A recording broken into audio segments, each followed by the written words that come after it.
Halo, Assalamualaikum warahmatullahi wabarakatuh. Terima kasih untuk yang sudah datang ke channel aku.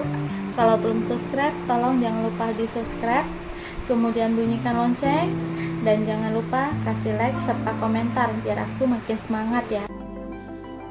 Penantian dalam cinta,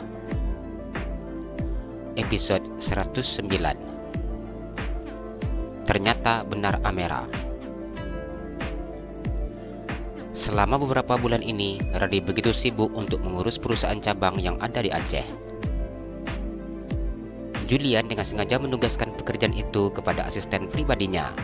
Ia mengirim Randi untuk menyelesaikan permasalahan perusahaan cabangnya yang ada di Aceh, berhubung istrinya yang sedang hamil. Julian sangat mencemaskan keadaan istrinya, mengingat keberadaan Amera yang masih menjadi misteri. Setelah menyelesaikan masalah perusahaan cabang yang ada di Aceh, Randi kembali ke Jakarta. Dirinya langsung datang ke restoran milik ibunya. "Assalamualaikum Ibu," Randi berkata ketika membuka pintu ruang kerja milik ibunya. "Waalaikumsalam, Randi," teriak Nina. Ia begitu senang ketika melihat putranya yang ternyata sudah kembali dari Aceh. Dengan cepat Nina beranjak dari duduknya dan berjalan menuju ke arah putranya. Randi berlari dan memeluk erat tubuh ibunya. "Aku rindu Ibu." "Ibu juga rindu. Kenapa nggak kasih tahu Ibu kalau akan pulang ke Jakarta?" "Ibu tanya kapan pulang? Katanya lusa." Nina bertanya dengan memandang putranya.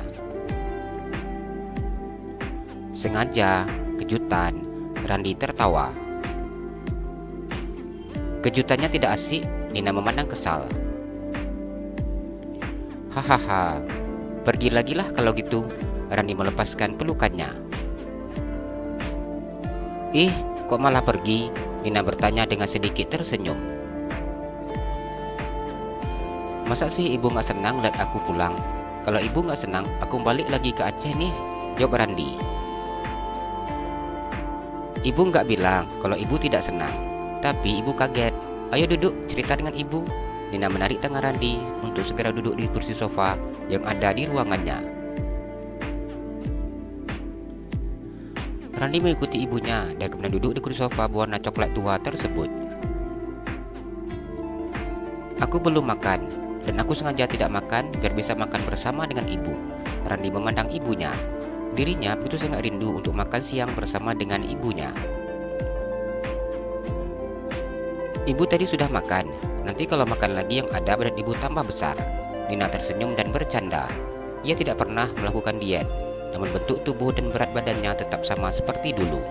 Meskipun usianya sudah berkepala 4, namun tubuhnya masih sangat cantik dan juga langsing. Begitu juga dengan wajahnya yang masih terlihat awet muda. Randi tertawa saat mendengar ucapan ibunya. "Ayolah Bu, temani aku makan. Paling naiknya cuma sekilo saja," bujuk Randi. "Kalau anak Ibu memaksa, oke deh Ibu makan lagi." Nina tersenyum. "Ibu mau minta ke pelayan dulu untuk anterin ke sini." "Iya Bu," jawab Randi. Nina menghubungi pelayan di restorannya dan minta kepada pelayan untuk mengantarkan menu makan siang untuk dirinya dan juga putranya. 1 minggu Randi berada di Aceh dan dirinya sudah sangat merindukan ibunya. Bahkan Randi tidak sabar untuk bisa secepatnya pulang dan makan siang bersama dengan ibunya seperti ini. Siang ini ia begitu sangat menikmati makan siang berdua dengan ibunya. Mereka saling bercerita dan bercanda seperti biasanya.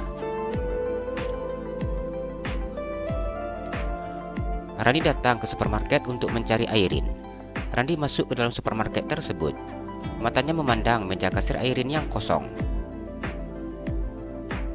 "Airin, apa tidak masuk kerja Mbak?" ucapnya berdiri di depan meja Sukma. Sukma menganggukkan kepalanya. "Sudah beberapa hari ini Airin izin," ucapnya. "Terima kasih ya Mbak," ucapnya keluar dari dalam supermarket dan membatalkan kainnya untuk berbelanja yang tidak perlu. Hari ini hari liburnya. Randi datang ke supermarket dengan memakai baju santai saja. Pria berwajah tampan itu masuk ke dalam mobilnya dan mengeluarkan ponselnya dari dalam saku celananya. Ia mulai mencari kontak telepon Airin. Terakhir kali Airin mengirimkannya pesan WhatsApp sekitar 2 hari yang lalu. Randi menghubungi nomor kontak Airin, namun tidak diangkat. Berulang kali Randi mencoba menghubunginya, namun tetap saja tidak diangkat. Randi mengemudikan mobilnya menuju ke rumah Airin. Mobilnya berhenti seketika sudah sampai di depan rumah Airin. Dipandanginya rumah yang tertutup rapat. Ia turun dari mobil dan mengetuk pintu rumah Airin yang tidak ada sautan dari dalam. Randi melihat kondisi lampu yang semuanya dalam keadaan menyala. Ia yakin bahwa Airin ada di rumahnya. Ia mendapatkan informasi tersebut dari orang yang memang sengaja dimintanya untuk mengawasi Airin. Randi kembali mengetuk pintu rumah Airin, tetapi tetap tidak ada sautan. Randi ingat pesan terakhir dikirim oleh Airin beberapa hari sebelumnya, yang mengatakan bahwa ia hanya di rumah saja dan tidak kemana-mana. Setelah itu, ia tidak pernah lagi mengirimkan pesan untuknya. Randi menggedor-gedor pintu rumah tersebut dan akhirnya dia berinisiatif untuk mendobrakkan pintu rumah ketika kesabarannya mulai hilang. Para warga di sana memandangnya, namun Randi tidak menghiraukannya. Entah mengapa, ada rasa kecemasan dalam dirinya saat ini. Randi curiga Airin adalah Amera. Namun walaupun ia mencurigai hal tersebut, namun ia tetap merasa kasihan melihat wanita itu. Beberapa kali Randi mendobrak pintu tersebut hingga pintu itu terbuka. Randi masuk ke dalam rumah Airin yang kosong dan mencari keberadaan Airin. Di ruang tamu, motor metik yang biasa dipakai oleh Airin terparkir di ruang tamu. Dengan rasa takut, Randi masuk ke dalam kamar dan melihat Airin yang tertidur di atas tempat tidur. Randi mulai mendekati Airin. Matanya menatap tajam memandang wanita yang berbaring di atas tempat tidur. "Ternyata kamu benar-benar Amera," ucap Randi yang memandang wajah pucat Amera. Namun wanita itu tidak membuka matanya sama sekali. Randi mendekatinya dan memegang tubuhnya yang begitu sangat panas. Randi menepuk-nepukkan pipinya. Namun saat ini, sepertinya kondisi Amera dalam keadaan pingsan. Randi menggendongnya dan memasukkannya ke dalam mobil. Entah mengapa, walaupun ia tahu bahwa Amera adalah orang yang berbahaya, namun rasa kasihan kecemasannya begitu sangat besar. Randi mengemudikan mobilnya dengan kecepatan yang cukup tinggi.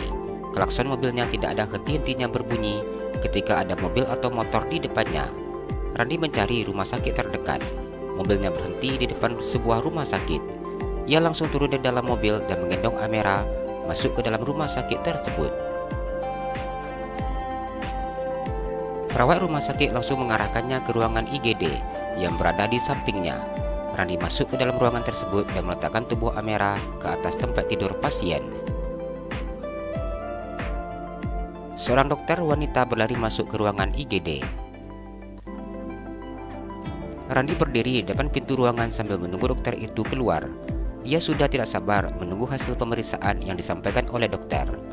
Beberapa menit Randi berdiri di depan pintu IGD dengan berbagai kecemasan. Akhirnya dokter keluar dari ruangan IGD.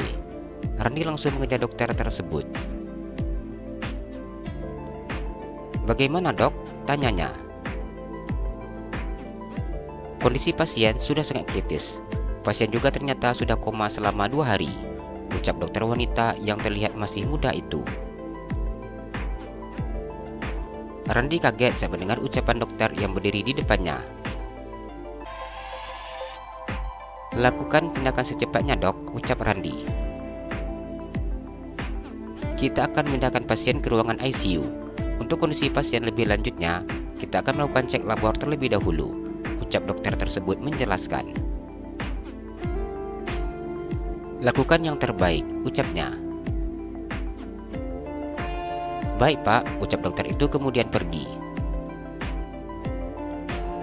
Randi mengikuti perawat yang mendorong tempat tidur Airin. Perawat itu memindahkan Amera ke ruangan ICU. Randi memandang Amera yang berbaring di atas tempat tidur. Air matanya menetes melihat alat-alat yang menempel di tubuh wanita itu. Dengan cepat, ia mengusap air matanya. Sebagai seorang laki-laki, menangis adalah hal yang paling memalukan. Aku sangat berharap kamu masih hidup, agar kamu bisa bertobat, ucapnya duduk di samping tempat tidur Amera.